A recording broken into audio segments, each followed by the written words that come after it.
So in this video, we're going to discuss arts, its meaning and importance. So art is human expressions, experience, or thoughts communicated by the means of mediums used in art making. Okay?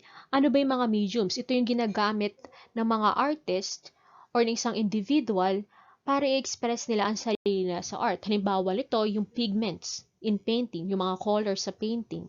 Okay? Ano pa ba? Yung mga clay na ginagamit sa sculpting, ang mga wood na ginagamit sa carving, ang mga nota na ginagamit sa music, ang mga words na ginagamit sa literature. Okay? Lahat yan is mediums in art making. Okay? Kapag gumamit ka ng mga mediums na binanggit ko, therefore, you're creating an art. Okay? We also have to take consideration that anything that is human made is an art. Okay, magandang example dito yung upuan natin eh. Ang upuan natin is an art, obviously because it's human made. Actually, kung tatanungin mo ano klaseng art ang upuan, that is a sculpture. Ang table, that is also a sculpture. Ang bumbilya, sculpture po yan. Ang electric fan, sculpture. Ang cellphone nyo, sculpture. Ang computer, sculpture. Ang bahay nyo, architecture. Ang design sa loob ng bahay nyo, interior design. Ang location ng LRT, MRT, or PNR, lahat yan is nakalagay sa community planning that is also art. Okay? So, everything is an art. Everything that is human-made is an art.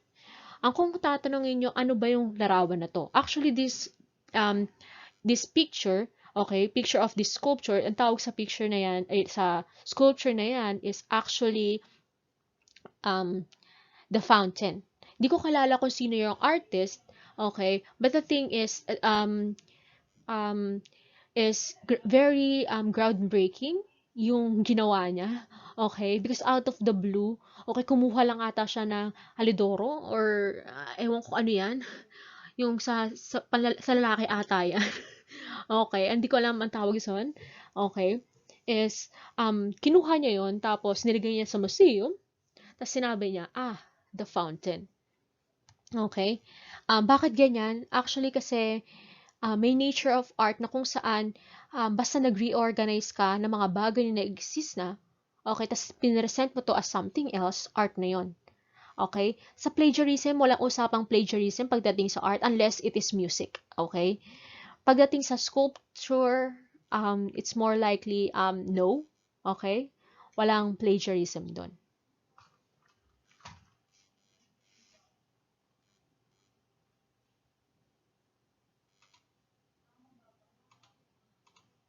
Discussion, that would be the nature of art.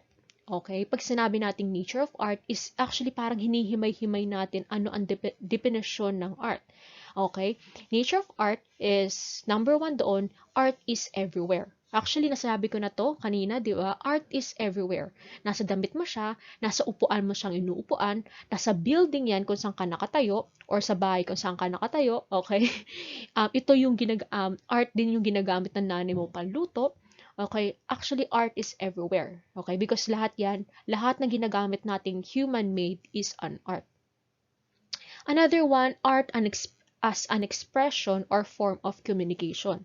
Okay? So, may mga art na ginagamit na tool as of expressing their emotions. Okay? Madalas halimbawa, example nito yung mga kanta na pinapakinggan natin.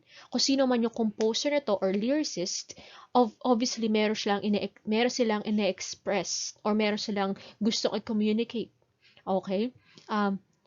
Halimbawa rin ng art na nagbibigay communication is movies. Okay, art yun, obviously. Movies, movies and literature is also an art that expresses emotions or gives a certain kind of communication an individual. Though may mga art din, halimbawa ng chair, obviously, sculpture siya, it is an art pero wala siyang binibigay na form of communication because the chair is for practical use. Okay? Siguro kung sino man yung unang-unang gumawa ng chair, okay, meron siya sigurong gustong ibigay na expression. Siguro pagod na siya kaya gusto niyang gumawa ng upuan. Okay? But we don't know na. kung ano ba ang gustong i-express ng gumawa ng chair, okay, or ng table. Okay, pero art is used as a means of expressing and communicating. Another one, another nature of art is art as creation. Whether the art is kinuha mo lang sa CR mo, katulad ng The Fountain, kinuha mo lang sa CR mo, or nag-reorganize ka lang ng mga things sa bahay mo, okay, that is still considered as an art. Kung ang artist ay gusto niyang i-express ang sarili niya by taking yung alidoro niya, okay, at tinawag niya itong The Fountain, we cannot judge him. Okay, na, ay, hindi naman art yan eh. Okay, bawal mong sabihin yan when it comes to art. Okay, because kung gusto niyang i-express ang sarili niyang ganun, well, that's how he wanted to express himself. Okay? Art is the act of combining or reordering already existing material so that a new object is formed. Okay? So, obviously, sinabi ko na to. Okay? Halimbawa, ngayon, The Fountain. I think, nagkaroon ng meme sa Facebook before, na yung isang tao nilagay lang niya yung salamin niya sa flooring ng museum. Sakalan ng mga tao, sculpture na ito. Okay, because ganun yung art. Okay?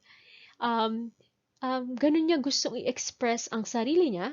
Okay, therefore, um, that makes him or her an artist. Okay?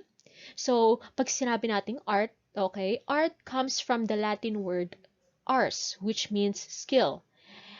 Yung word na ars is equivalent to the word techne, which means technology. Okay, so pag sinabi nating art, we are not just focusing on human expression or communication. It also talks about skills. Okay, skill proficiency. Okay, nature of art is art and experience. Okay, art, actually parang expression lang to and communication. Art present human experience. Okay? Obviously, kapag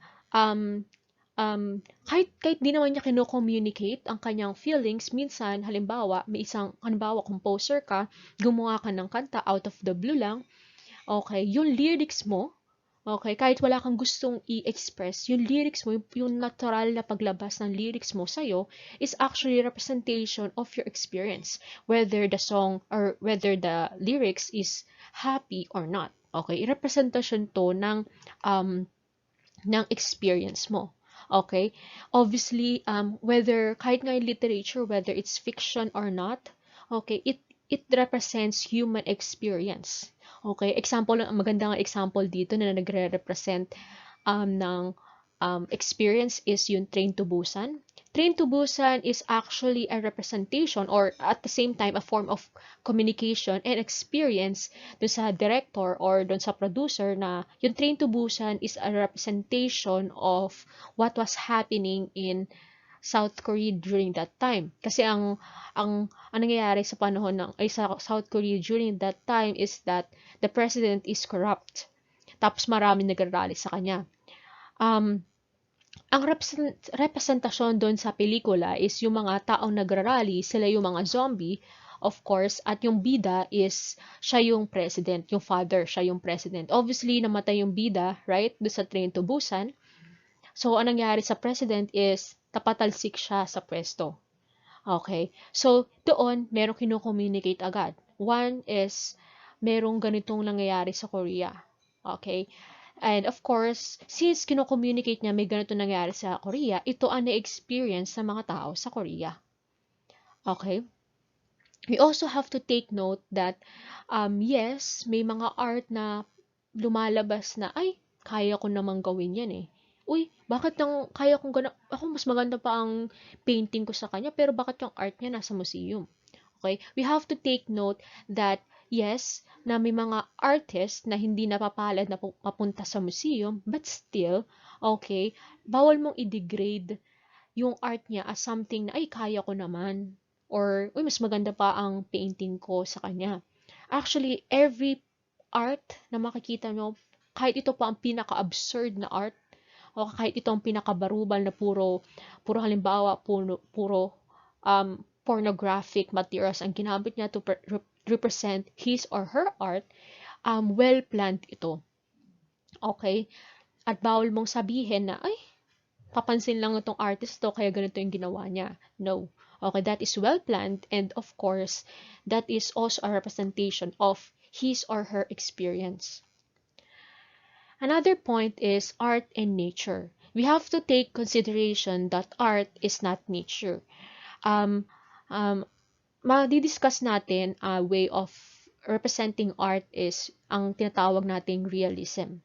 Okay, pag sinabi nating realism, yung artwork na ginamit mo, okay, halimbawa painting, is pag sasabihin nating realism ang painting if the painting resembles what is happening in the real world. Kaya naging realism siya. Pero, we have to take consideration na ang painting na ito, despite nakatag ito under realism, yung painting na ito is not nature. It is just a representation of what is real according to the artist. Kahit ano man gawin natin, okay, kahit may nakita kang painting na pinaka-exact resemblance, halimbawa ng punong yog na nakita mo sa buong buhay mo, you cannot say that that is nature. Because yung painting na yan is actually may interpretation yan ng artist. 'Di ba minsan may hobby tayo, ngayon nauuso na yun, is bago tayo kumain is pinipicturean natin yung pagkain natin, whether it's a plate of or whether it's a plate full of food or whether it's a milk tea or drinks, right?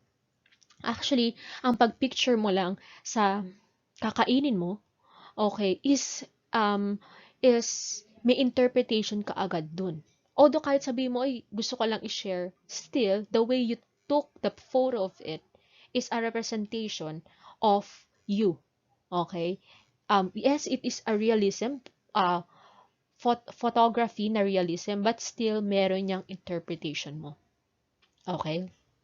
Another point that we should consider is that art and beauty. Art, hindi ibig sabihin na art ang usapan natin laging beautiful dapat ang lalabas sa art. Art and beautiful are two distinct things. Okay? Sa art, expression ang usapan natin.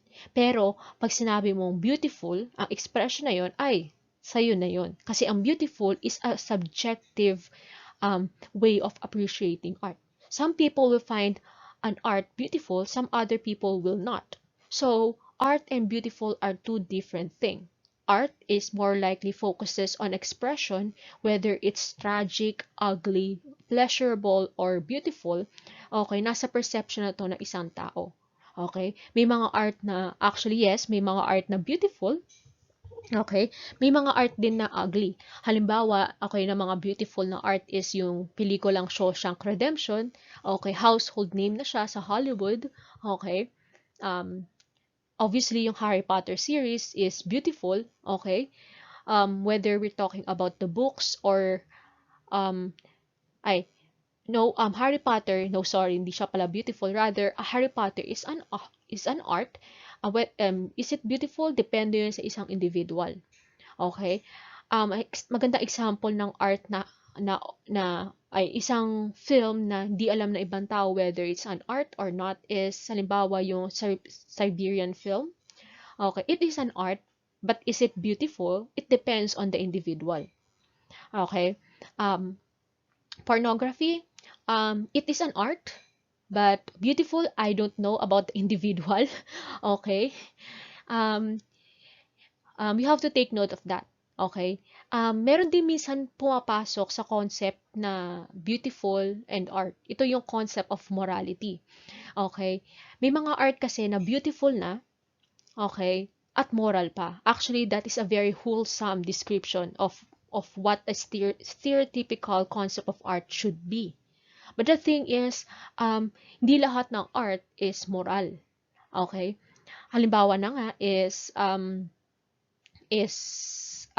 tawag doon is Cuties, alam niyo yun, sa Netflix, is ang pelikulang about sa isang Muslim na babae na gusto niyang sumali, ay minor siya, gusto niya sumali sa twerking competition, or I think stripping competition ata yun, hindi ko pa napapanood, na-share lang sa akin to ng kuya ko, na, um, na nagkaroon ng matinding backlash ang pelikula. Okay? Or matinding backlash or criticism ang pelikula. Okay? Obviously, that film is an art. Is it beautiful? Depends on an individual. Is it moral? Well, depende din yan sa individual. 'Di ba? Kung paano natin iti-take yun. Okay? So, obviously, when it comes to art is, I'm not saying na dapat ang art is laging beautiful and moral siya. Okay? No, it depends on the individual who is actually an artist. May mga artist na respected artist siya pero kino-consider silang criminal. Okay, may mga ganon. They are still respected artists but they are criminals. Kasi ang expression is different from morality and beauty. Okay? Pero of course, as much as possible, if you're going to be an artist, is you have to, well, depende naman sa'yo yun if you want to be moral or not. Parang yung sa The Black Mirror din, another example before I end this video, is yung sa Black Mirror, yung first episode sa season 1, yung binablackmail yung prime minister kasi kinidnap yung princess ng royal family, na para do ibalik yung princess ng royal family is dapat daw makipag-sex yung prime minister sa pig. I'm sorry dun sa mga medyo sensitive about this topic, okay? Pero maganda example kasi to ng about art, beauty, and morality. Maganda is sa mga taong hindi pa nakakapanood dito is panoorin nyo siya. Okay? Actually, yung artist na yun, okay, kung sino man yung nag-kidnap sa princess at yung nagpa-blackmail sa prime minister, he is an artist actually on that film. Okay, artist siya. Beautiful ba ang gawa niya? Well, depende. Okay? Is it moral? Definitely no. Okay? Definitely, it's not moral, pero artist siya. Okay? Yung maganda example yun, na different ang beautiful sa art at sa morality.